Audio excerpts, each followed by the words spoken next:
Jangan lupa like, komen, dan share YouTube TVRI Bengkulu dan nyalakan loncengnya ya.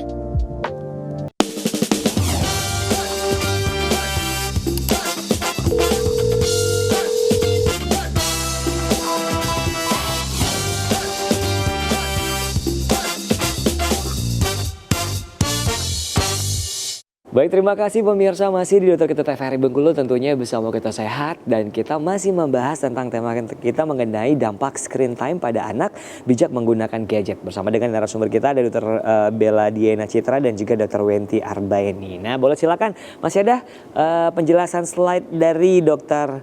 Wenti, silakan.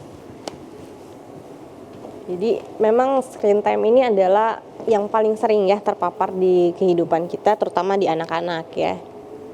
Oke, ini tadi ya, prestasi akademik akan menurun. Kemudian, tadi dampak negatif terus. Apakah tidak ada dampak positifnya, Dok? Gitu ada kan? Dong, pasti bilang. ada. Tapi jika digunakan dengan bijak, ya balik lagi. Jadi apa yang didapatkan dengan screen time adalah akses informasi dan edukasi, tentu saja ya. Aksesnya lebih luas, lebih cepat, tapi tetap harus dengan bijak. Karena informasi yang masuk tetap harus disaring oleh ibu-ibu dan bapak-bapak di rumah ya untuk anak-anaknya. Jangan malah termakan hoax nih, jangan termakan hoax ya. Kemudian sarana hiburan yang sehat. Jadi kan posisinya di rumah ya, bisa saling mengedukasi, kemudian bisa belajar teknologi, media komunikasi, terutama saat pandemi ini sangat membantu dan berperan sangat besar ya untuk kelangsungan hidup kita selama pandemi. Kemudian dengan syarat pendampingan dan batasan waktu yang jelas. Harus digarisbawahi ya.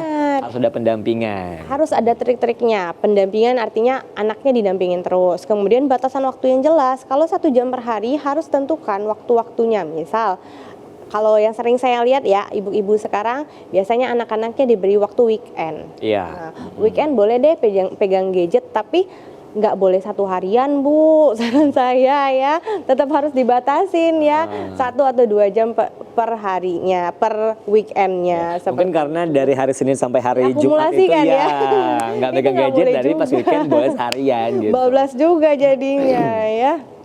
Kemudian nih, dampak buruknya tadi ya, tidak baik bagi kesehatan mata, anak lebih mudah stres, adanya gangguan tumbuh kembang ya, membuat anak menjadi malas berpikir. Ini sudah menjadi momok juga ya di Kemenkes untuk bagaimana dampak buruk screen time yang tinggi pada anak. Mengapa perlu diatur? Karena 1, anak-anak belum bisa mengatur diri sendiri. Dia nggak tahu nih kapan waktu yang tepat, kapan waktu yang boleh atau enggak. Kemudian tanpa pengawasan, screen time berlebihan berdampak negatif. Peran orang tua sangat penting membentuk kebiasaan yang sehat, mencegah kecanduan gadget dan menyeimbangkan aktivitas digital dan nyata. Contoh nyatanya adalah boleh gadgetnya diganti dengan buku. Gak ada salahnya loh ibu-ibu, bapak-bapak yang moms and dad, kalau bahasa sekarang ya, moms and dad boleh anak-anaknya diberi buku cerita, dibacakan, diceritakan sebelum tidur lebih baik. Setelah kegiatan sehari-hari boleh diajak berkeliling ke tetangganya juga nggak masalah, kan sudah nggak era pandemi lagi ya, jadi sudah boleh berbaur daripada tergantungan dengan gadget. Karena tadi dampak negatifnya ternyata lebih banyak daripada positifnya. Positif pun harus dengan tadi pengawasan dan batas waktu yang jelas. Tapi terkadang anak-anak ini udah pinter, Dok, ya kan? Kalau misalnya orang tuanya main gadget, kita nggak suruh, wah bapak aja main gadget, katanya gitu. Makanya ada di sini, Mas. Beri contoh.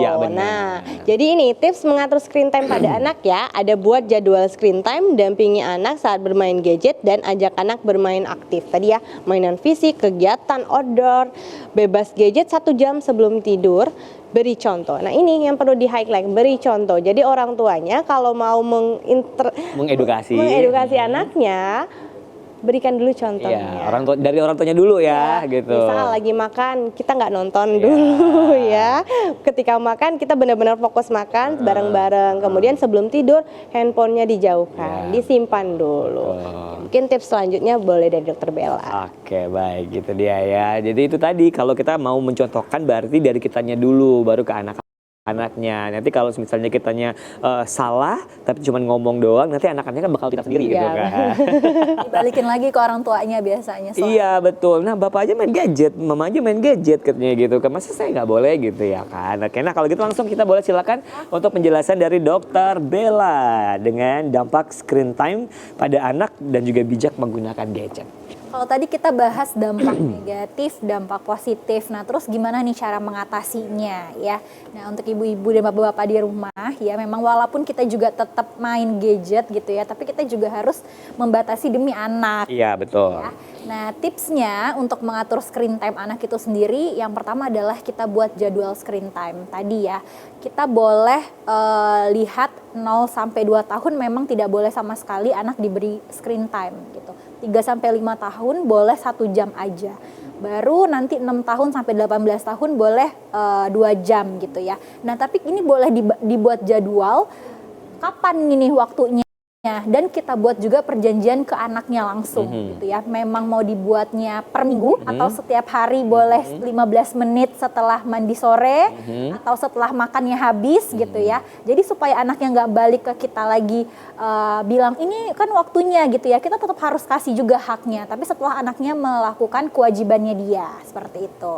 Nah selanjutnya dampingi anak saat bermain gadget. Ini karena tadi ya anak itu cuma bisa scroll aja tapi dia tidak tahu itu isi dalamnya apa. Iya, apa yang dia tonton ya, gitu kan. Tiba-tiba iklan suka muncul tiba-tiba, hoax yang tiba-tiba yang kita nggak tahu nih, ternyata anak itu malah jadinya fokus ngeliat iklannya kurang baik. Nah, makanya perlu pendampingan pada saat bermain gadget. Selanjutnya ajak anak bermain aktif ya. Nah, ini yang sekarang sudah banyak sekali ditinggalkan. Kalau zamannya kita waktu kecil itu kita kalau sore abis tidur siang pasti main keluar ya. Kalau sekarang anaknya nggak mau lagi main keluar. Anak rumahan tapi mainnya gadget gitu ya.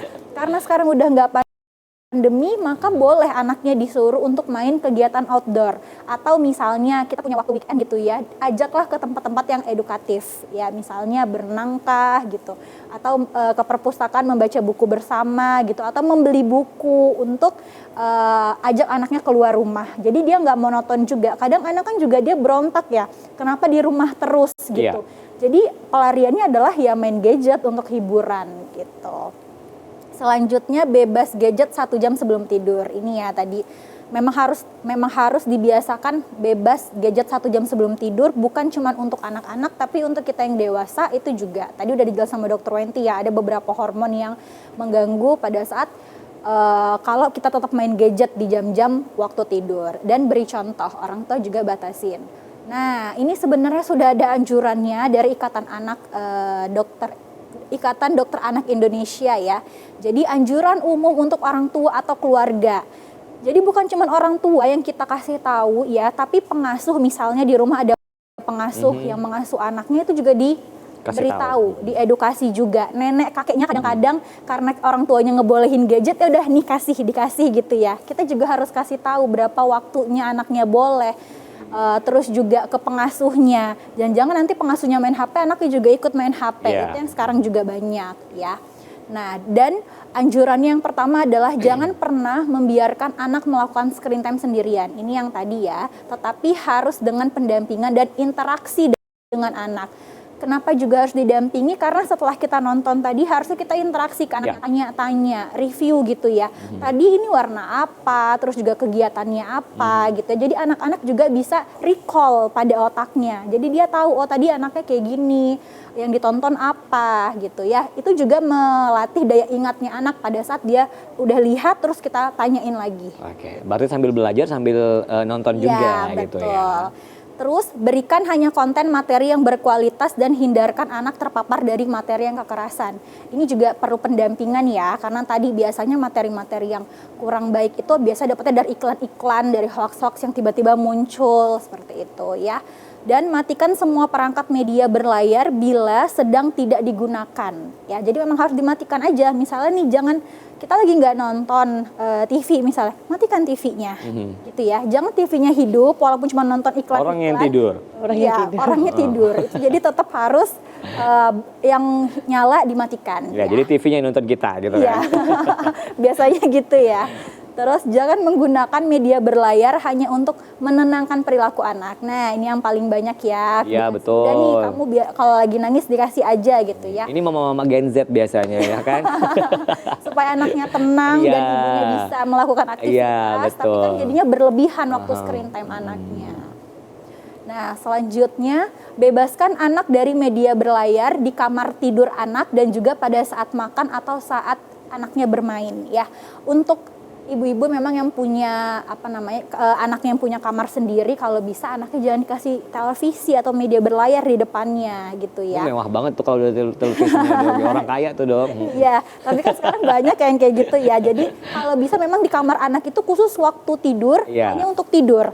Nggak boleh lagi melihat TV di depannya, bermain lagi atau tablet gitu ya.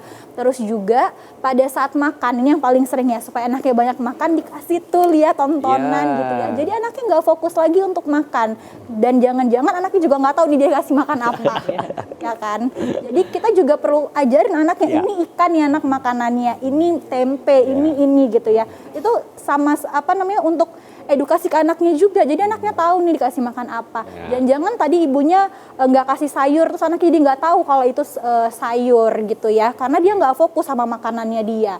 Dan dia juga jadinya mengunyahnya jadi lebih cepat atau malah jadi lama karena fokus dengan layar HP dan tontonan. Oke, baik Dokter Bella, kita mau iklan dulu ya. Baik, untuk pemirsa di rumah jangan kemana-mana, kita akan kembali setelah jeda berikut, tetap bersama kami di Dokter Kita TVRI Bengkulu.